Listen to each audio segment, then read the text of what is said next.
What is going on, guys? Welcome back to the channel. It's Professor Anime. Welcome back to another video. In this video, guys, I'm here to bring you all my live reaction to Tokyo Ghoul Chapter 82, which is titled Give Me Your Heart.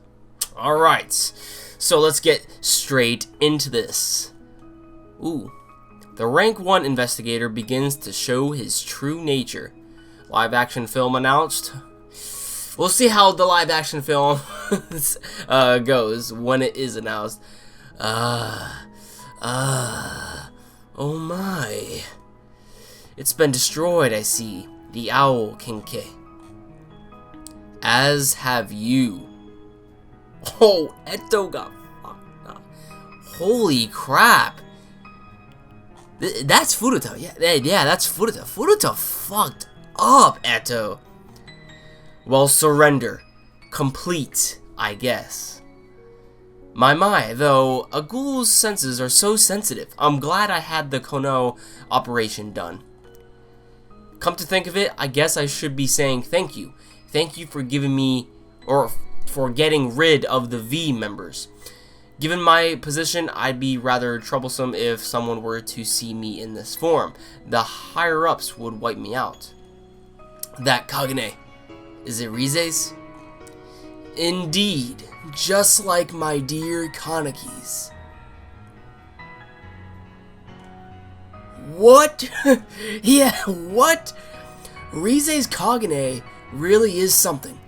So lovely, smooch. Gross. Wrong? I don't find it gross in the least.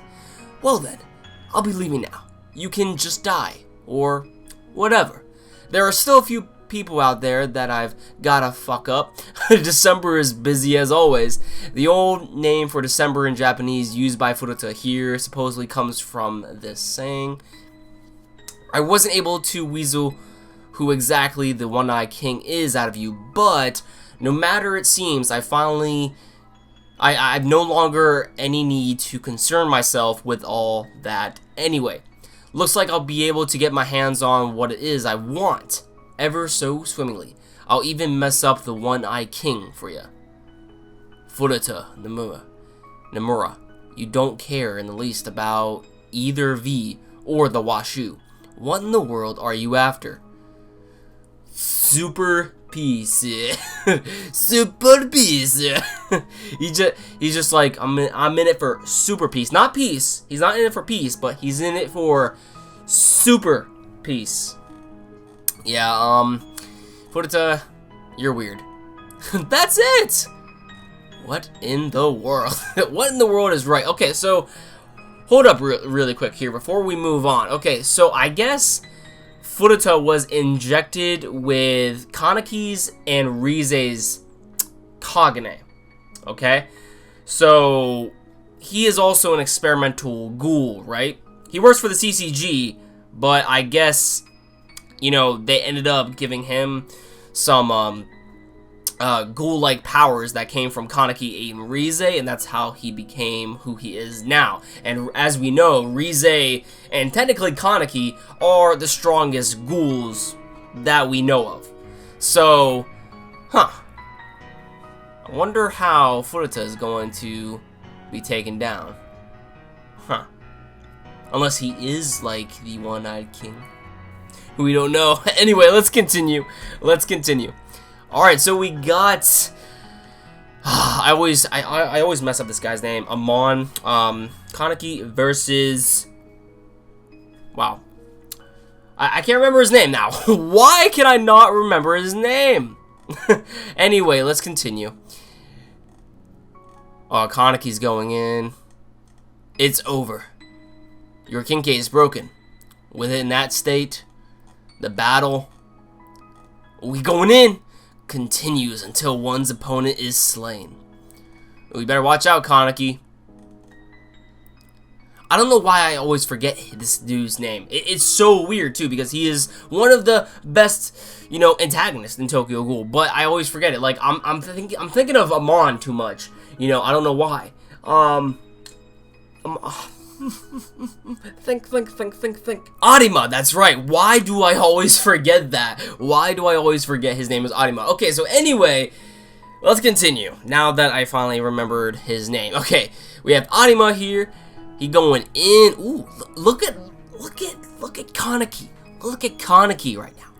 Dude, he looks like a bouse. He doesn't look like a ghoul anymore, to be quite honest with you. He looks like a complete monster, but I mean, how very like you. Ooh, that's right. Arima is still perfectly capable of fighting, even with a broken Kaneki. If he's only going to run at me, then all I need to do is render him even more powerless, attack his legs and stop his movements or his arms. And ooh! What? He just stabbed Kaneki. Nah, man. Nah. What the fuck? No. This fight is decided. It's meaningless or useless. Dang, he just takes it out. Have you no intention of killing me either then? I do not. Kaneki, you're still... this gets me kind of mad. So you're telling me that Kaneki is not... He's still not going to kill Arima. Have you no intention of killing me either then? He says, I do not.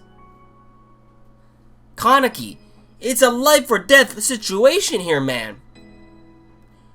You either kill Arima and save your friends, or you die. Like, oh man. He's stubborn, man. He's stubborn. Defeat, huh? 18 years. 18 years have I been an investigator. And yet, this is the first time I am faced with an opponent against whom I have no course of action. I will ask you one more time. Do you really have no intention of finishing me off? My decision will not change. I understand. Oh! What? What? What? What? No!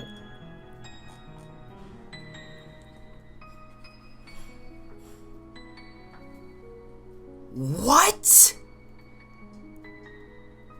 That's how... that's how Ishida is going to kill off Arima? He's gonna make Arima kill himself? He just slices his own throat. Why? Because he's too OP? Is that the only way that Ishida can get rid of him, is by killing himself? What? That's it? No, what? 18 years. 18 years have I been an investigator, and yet this is the first time I am faced with an opponent against whom I have no course of action. I will ask you one more time. Do you really have no intention of finishing me off? My decision will not change. I understand. And then he just kills himself. Or, I mean, he slices his neck. The guy's gonna bleed out. He's gonna die.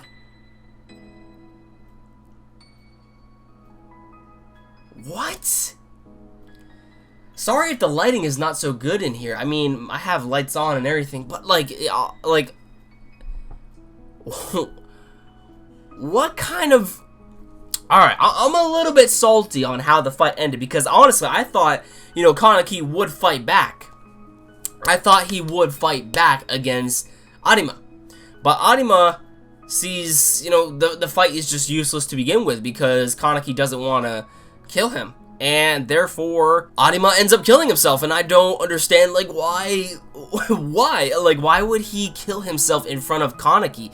Like, I know that Arima was trying to teach Kaneki a lesson, and, like, I just don't see why, you know, he would do this. He was trying to teach Kaneki a lesson. Like, he literally had Kaneki as, like, his own son, and Kaneki saw Arima as his own father figure.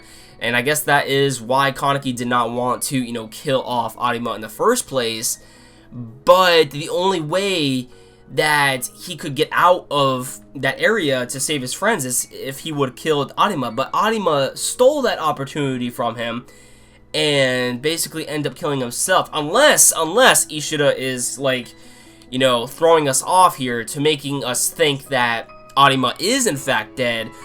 But due to the fact that the CCG has changed over time, the technology with the CCG members, they have become like part ghoul themselves in order to benefit their fighting ability to fight off other ghouls. So, is Arima, does he also possess ghoul-like traits as well that they have been getting experimented on from the other ghouls? Like, is Arima